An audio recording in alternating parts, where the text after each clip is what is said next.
but we also collectively know that young people pass through our organisations and young people move on in life, and where they go, sometimes we know, sometimes we don't know, but we know that journey continues, that journey towards that pro-social identity and where it takes them. To bring this to life and sort of round off this morning's conference, we wanted to invite Ruth Bradbrook from Developing Youth Practice to hold a conversation with another one of our LTOs, Sally Webb from the Midlands, just to talk a little bit about experiences of perhaps young people that move on and move through provision and where they go, but while they're with us, the responsibility we have to really support those young people around their behaviours, around understanding their needs and helping those young people themselves understand where they're at in life on their journey. We've worked with Ruth Bradbrook and a team at Developing Youth Practice from StreetGames over the last 12 to 18 months to really support some of the developments we've been doing in mentoring. And based on ideas rooted in choice theory, Ruth and a team have worked with over 250 mentors from across community sport in the last 12 months, supporting them on extensive 10-session long programmes to really up the quality of the relationship, the understanding and that mentoring approach. I'm delighted to welcome Ruth and Sally just to hold a conversation for us about this idea of the journey continuing, and then after this we will draw this morning's conference to a close. Ruth, good afternoon. Hi there, thanks Graham, and hi everyone. And Sally, thank you for zooming in. I think this is your lunch break in the middle of a busy day job, I believe. So you just need to unmute yourself there, Sally, I think. Yeah, and we're spotlighted. We are centre stage. Got it there. Yeah. I was home from school because I've had to isolate now. So I've literally just got in the house. Yeah, so. Right, okay. So we have got you. Okay. Yeah. Thank you for coming in. When Graham was asking us to do this, I thought what we could do is just have a bit of a conversation about how you've been finding putting into practice some of the choice theory ideas, perhaps a little bit like we'd have done, or Tony and Beth would have done with you on the sessions later on, where people came back in and just talked about some of the ideas you've been using, talking about how it's working. And that might just give me a chance to answer any questions you've got. You might say, I've tried it this way. Have you got any other thoughts on it? So we can just have a bit of a conversation, just like one of the sessions that we'd have had. And just so everybody else knows, like Graham said, you came on the training, I think it started in February, wasn't it, for you? And it was a series of 10 sessions. There are twilight sessions in the evenings, probably finishing May time, June, can't quite remember. But yeah, yeah, I had like the last catch-up session just like last month or so, just yet. Yeah, so it's sort of over quite a long period of time. And those 10 sessions were the equivalent to what we'd have normally delivered, where we deliver face-to-face like we would have done before lockdown. It was equivalent to 2 days of training in effect. Okay, so yeah, just be really great to hear from you. Any ideas that you've been putting into practice that have been particularly working well with the young people that you're working with? Yeah, I know we talked like the other day, but I've been having to think about what you were saying to me in the email that we had. Yeah. And the difference as well on the young people in school is their attendance has improved. Wow. I was having a chat to the attendance officer yesterday, and she said that the attendance that they've been, has improved, and they will actually come in when they've got their session in the afternoon, or they've come in on the days for that session, whereas they wouldn't normally have come in. Wow, so amazing. It might have a bit of an impact on.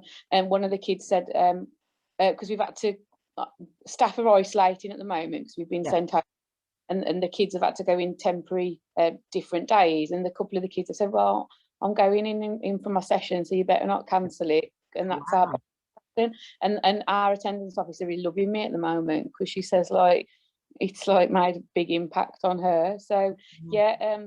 And would you link that to any of the choice theory ideas if you were to think about the quality worlds or basic needs, total behaviours and perceptions? Yeah, I would. I'd link those to the quality work and the love and belonging, because they obviously feel now safe, and the trust, they're starting to build a relationships. And also, I was thinking about this, sometimes they're different in school than they are at the boxing gym as well. Okay, say a bit more about that. Yeah, so like they can have a day in the morning where they're starting to like, they've come in, they've had a bad day at home or whatever, and then I've taken them to the boxing gym in the afternoon, and they've been like two completely different children. Right. Yeah. Like chalk and cheese. So Yeah. like also relating, trying to work with them now, relating to how they behave in the boxing gym and how they're communicating there, to try and put on to other things that they're doing, and to relate, you know, to try and get them to like relate that to other things that they're doing, how they behave there. Yeah, and I'm just gonna, you know, we've got lots of props in the trailer. I'm just gonna grab something, just reminding me of what you were saying there. I don't know what Tony and remember the suitcase of behaviours idea? Yeah. So it sounds like what you've been doing in the boxing gym is in that young person's suitcase of behaviours, maybe where what they previously saw around them when they were growing up was lots of anger. They only maybe had anger in their suitcase. It sounds to me like you've been able to, in the boxing gym, I haven't got all the words prepared on cards, but maybe you've been able to teach them a little bit of patience. Definitely. And they can put that into their suitcase. Maybe a little bit of hope for the future. You know, the ones that you've been teaching them. I mean, what behaviours would you say in the boxing gym have you been adding into their suitcase? Which I'd say listening skills, communication, working in a team. Yeah, yeah. There's children that argue together at school, but they work perfectly as a team in the gym. Yeah, and I guess as you're going with it, it's helping them to realise that with this suitcase, they've always got communication in there now, and listening to work. It's about trying to help them to pull that out in other spaces in their life, whether that's when they go to get a job, or when they're actually at school, or when they're with their friends on the football pitch, or, you know, elsewhere in life. At least they've got that behaviour in their toolkit. It's helping them to understand how they can do it elsewhere, I guess. Yeah, and it's little things and little baby steps, but it is getting. Yeah, it's not been an impact over you know, a short time. It's been an impact for a couple of weeks, couple of months. And changes. And I think that's really, really important to remember, that these things aren't quick fixes overnight, because of the nature of the young people that you're working with, I think, or anyone. Quite often just remember the car analogy. Yeah. Helping people to grab the steering wheel of the car when life can feel a bit out of control. A little turn of the steering wheel now can lead to a bigger change in the future, and that sounds like it's a bit what you're doing. You just like little switches and little changes now, getting people to think a bit differently and do something a little bit differently. Well, I will actually say now in the corridor to them that I think it was what Ruth told me, and it's like, what you're choosing to do now, is it getting you what you want? Like, is it getting you anywhere? And I use that so many times now. Such and they stop and think and go, well, no, it's not getting me what I want. Yeah. Or go, actually, it is getting me what, because I want to kick through that door, and I've just got through. You know, I'm not saying it's all perfect every day, but absolutely not. But just getting them to stop and think about that for a moment, even if they think that the benefit would be if they thought about it for 5 seconds and then did it, that would be better than not thinking about it at all and still doing it last week. You know, it's just those, like you say, those little steps of getting them just to self-evaluate for a moment. And that other part of the question is, well, if you keep kicking the door down, where's that taking you? So kicking the door down is a behaviour in their suitcase. They can always do it. But that lovely little car analogy is where's that taking you? Is that getting you closer to what you want?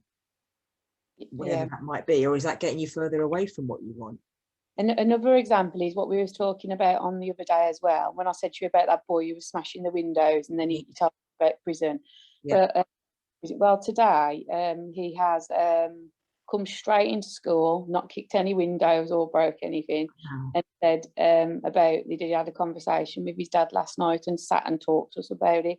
He would have never, ever, ever, ever have done that before. Wow. So having a conversation with his dad. Out on a windows, he would have taken it out on windows, you know what I mean, and wouldn't have sat. He actually came in today and said, I met my dad last night, can I talk to you about it? And I was like, yeah, of course you can.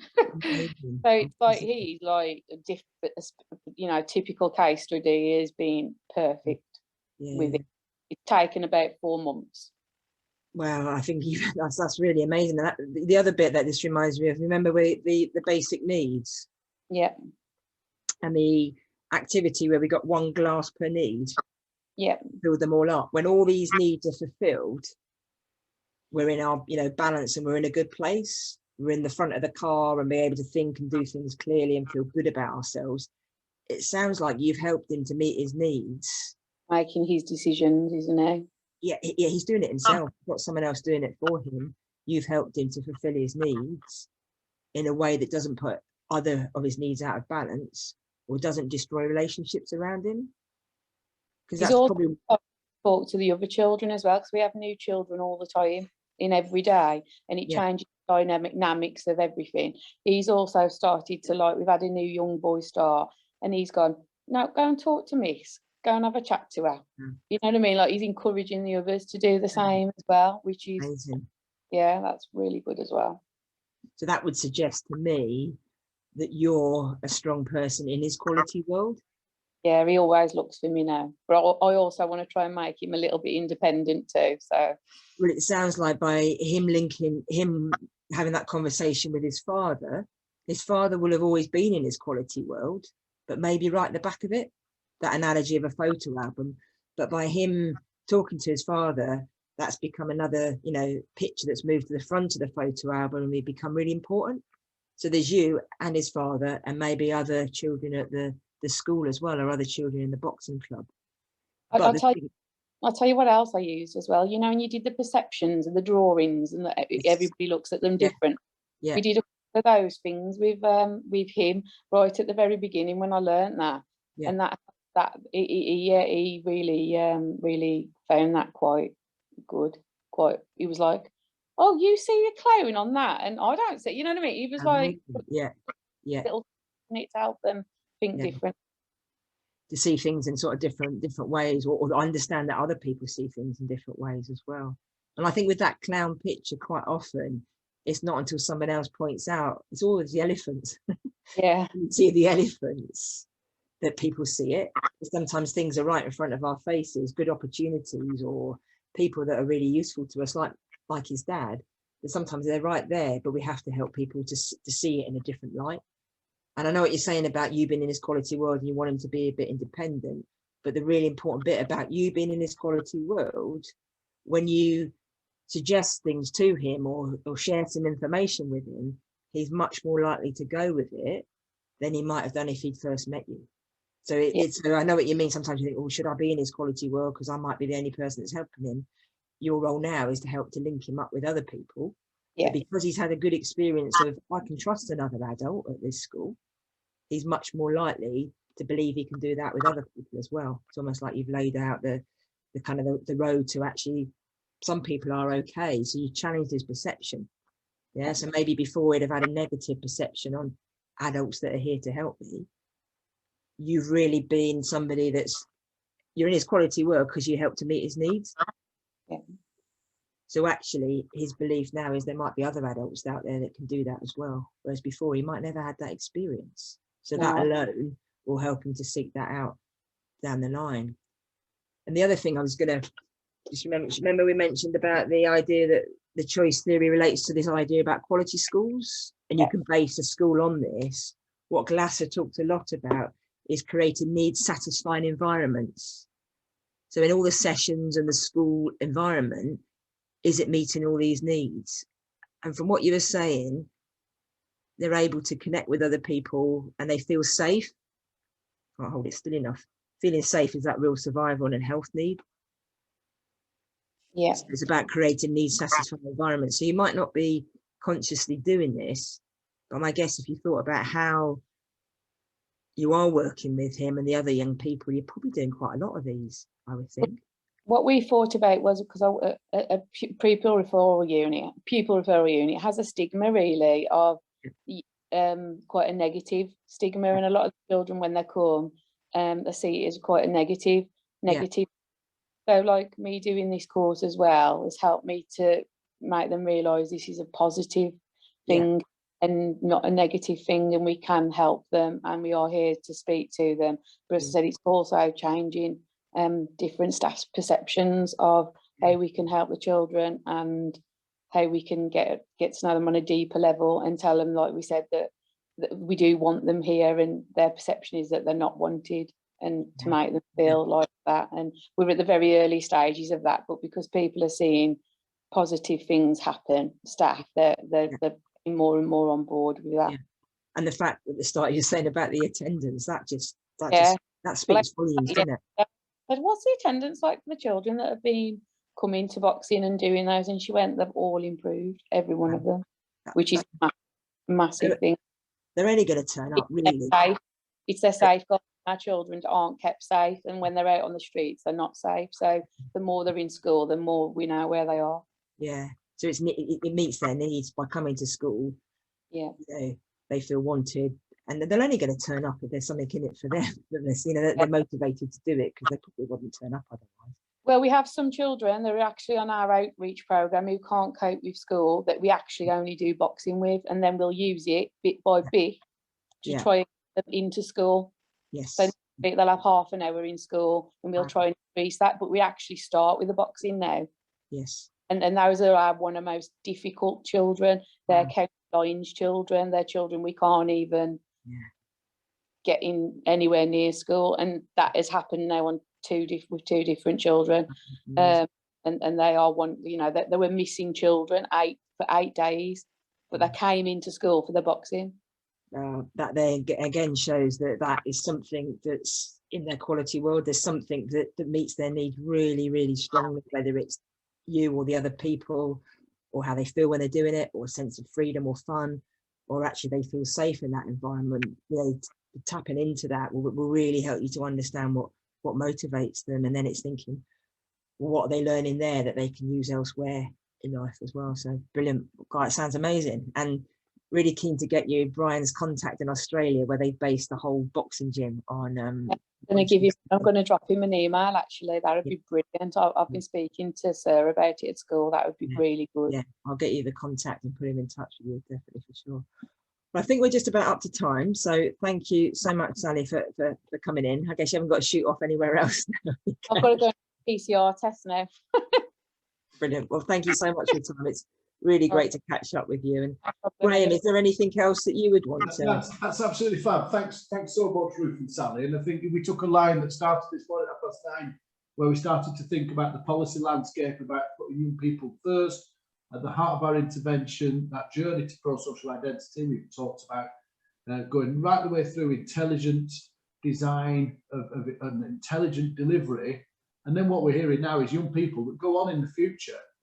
And you know what? If they go on with suitcases with more constructive behaviours that they can pull out of the suitcase rather than destructive, we know that we are making that contribution that has been the ask and the request, and also the offer that's wove together as we've brought criminal justice and community safety, community sports sectors together. To just draw some final thoughts and conclude today's National Street Games Safer Conference, can I invite some closing thoughts from our Director of Community Safety and Sport, Stuart Fells. Thank you, Graham. Yeah, good afternoon, everybody. I've sat patiently and constantly overwhelmed with the work I have heard over the last 3 to 4 years. I'm also of a certain age where I do not consider myself credible or cool, but I do have the exciting opportunity to represent Street Games, to try to champion this work, and the conference as a whole, not just today but over the last 2 weeks and throughout the rest of this week, was really about being focused on place-based working communities, how to build those communities to be stronger, and how to reflect perhaps some of the concerns or challenges those communities are facing, and the locally trusted organisations experience day in and day out. And ultimately, how can we all collectively be that mouse to unlock the lion and produce better outcomes for young people. And I just wanted to recap a little bit really about what I heard, and perhaps some points that really jumped out to me, and possibly even some challenges for Street Games, and perhaps some of you as colleagues here as well. And the first one for me was, is everything we do discussed based on a child first approach? Are our decisions being based around what is best for those young people. And we talked and heard about, can we articulate confidently the people that we're trying to support, the places that we're trying to work in, and the priorities that we're trying to address. And Paul talked really articulately about how Hyde in Greater Manchester is trying not to criminalise young people too early, unless it's absolutely necessary, but using words through their identification system to prevent, to intervene, to educate, and to divert. And it just felt to me that that is such a fantastic pro-social response to putting that child first, that I think there's some learning perhaps all of us can take from that. And the pro-social approach, you know, seeing young people as assets, as somebody said in Aaron's session, as part of the solution, not perhaps previously considered part of the problem. And I just wanted to finish with a couple of points about what this means for Street Games. Street Games has been on this journey for the last 7 years, when perhaps the relationship of policy priorities between sport and community safety and youth crime prevention wasn't at its strongest or most prominent. But it feels like there is some momentum now that hadn't previously existed. And from a personal perspective in Street Games, we're about to finalise our next 10-year strategy. And I'm very pleased to say that the community safety and the safer side of our work will be a core thread running through it. So what does that mean for us, and hopefully to work with you in your communities? Well, we will continue to listen and try to learn. We'll try to understand and then share that knowledge and insight that we've been able to share some of today. We want to be completely transparent and open when we don't know the answer to a question, but committed to trying to find some of those solutions. But we want to be challenging as well. We want to understand where these blockages are, whether they're at a local community level or a national strategy or policy level, and to really challenge organisations to understand, are they putting a child first? Are they trying to represent vulnerable young people? Are they trying to understand how they can support locally trusted organisations? And we describe that as how doorstep sport can be delivered in communities. And I'll just finish with a couple of points now. We've heard from our own chief executive about his own personal impact on his daughter's health and well-being. We've heard personal beliefs and professional beliefs from Claire in the VRU in the West Midlands, from Keith as the chairman of the Youth Justice Board. We've even heard about the challenges young people face and described it very articulately as a snakes and ladders game. But I wanted to leave the final points really to Neil, who talked about how all of us try to create fresh air, that clean fresh air for young people. And there isn't one organisation and there isn't one solution. But I think today we've heard more and more detail about how we can share and explain the impact that this activity is happening, doorstep sport is happening, you as organisations delivering in your communities, that you're having a positive impact. So all I would do is say Street Games has been around for the last 7 years talking about this agenda and trying to champion the challenges and the value of it. We're going to be around for the next 10 years and more, but all of us have a role and responsibility to try to create that fresh air for young people when they are struggling to find breath themselves. Thank you very much.